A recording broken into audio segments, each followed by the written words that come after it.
For example, disappearances of black and brown adults are frequently associated with criminal activity, and black and brown kids are seen as runaways. So, Ms. Wilson. Hello and welcome back to the Project Her Name Matters podcast. Last week we talked a little bit about the idea of the missing white woman syndrome and how black women are portrayed in the media, especially missing black women. And as I said at the end, this is not something that is exclusive to adult women, but also to girls and children as a whole. And so I kind of want to dive right in and talk a little bit about the ideal victim trope. So the ideal victim trope is this concept that in order for somebody to be perceived as a victim, they need to fit a certain mold. They need to be completely innocent. They can't have any sort of past that would indicate that what happened to them could potentially be quote unquote their fault. This is kind of set up as a direct opponent to the Jezebel narrative. And you'll see this a lot of times in a missing white woman. As I said before, she's typically going to be described as, an angel, described as innocent, whereas a missing black woman, they might talk about she had a history of XYZ, or she is believed to be running away with a partner or something like that. And so how this ties in with black girls specifically is that you'll see something that's called the adultification bias. This is how the University of Southern California describes it. Adultification bias is a stereotype based on the ways in which adults perceive children and their childlike behavior. It's rooted in anti-black racism that goes back to chattel slavery, as enslaved black children were used for their labor, often working in the field with no recreation or means of gaining an education. This stereotype often treats black children like they do not deserve to play. They need less nurturing, protection, support, and comfort. And so I'm sure you can already see kind of how that would tie in with missing black children. Kind of one of the biggest issues that pops up when a family reports their child missing is that they're classified as a runaway.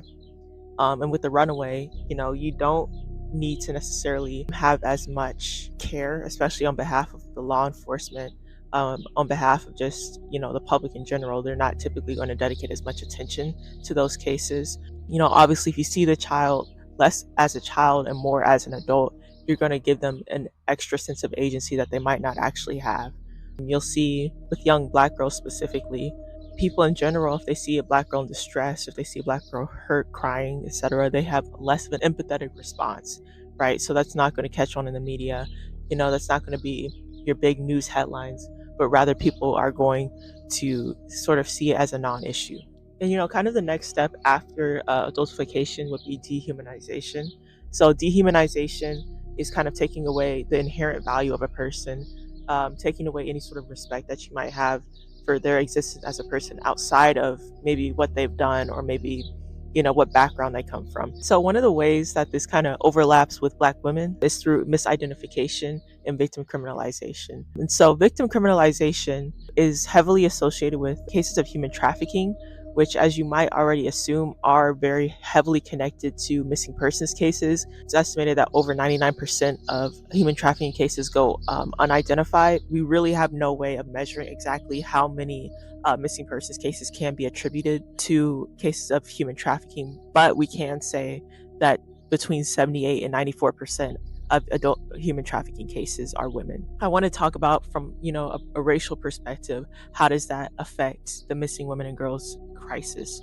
Misidentification, which is the misinterpretation of a trafficking victim as a perpetrator of related crimes to human trafficking, can be absolutely detrimental in legal proceedings. One of the biggest protections that typically would receive, in the majority of states, is something called a safe harbor law, specifically for juveniles. If they leave a exploitative or a trafficking situation and get into a court of law, they either will be immune from facing criminalization for activities related to the exploitation or trafficking, or they might have to go through something that's called a mandatory referral that will help them kind of stay out of that system once they do leave. And so before I get into that, just to kind of give you an overview of the scope of this issue, Missouri is the fourth highest ranked state for human trafficking. 53% of juvenile prostitution arrests are black children. 1 in 6 missing children are likely trafficking victims, and 36% of missing individuals are Black youth and women. Obviously, this is something that can heavily be tied to missing persons cases. This is something that is an issue that is not really talked about heavily in the media. And so going back to, instances of so-called runaways, bringing in that pre-existing racial bias, how would that impact victim criminalization? So instead of directing victims towards, therapy, rehabilitation, treatment, instead you're giving them a traditional penalty. This is not going to be supportive for the victim, but rather you're criminalizing them. You're already putting them in a disadvantage. Going forward, I think states like Missouri could really improve on this issue by installing these kinds of mandatory referral or diversion or even, immunity programs, especially for juveniles.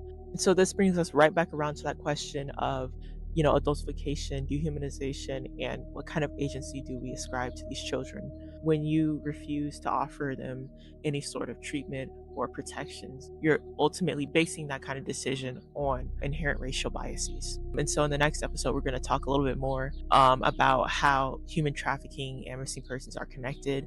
What are some of the ways that we can ensure that these victims and survivors receive the proper types of trauma-informed, culturally informed care? And what can we do in terms of improving legislation to ensure that they do not face these kinds of barriers when they do go to seek help from the justice system?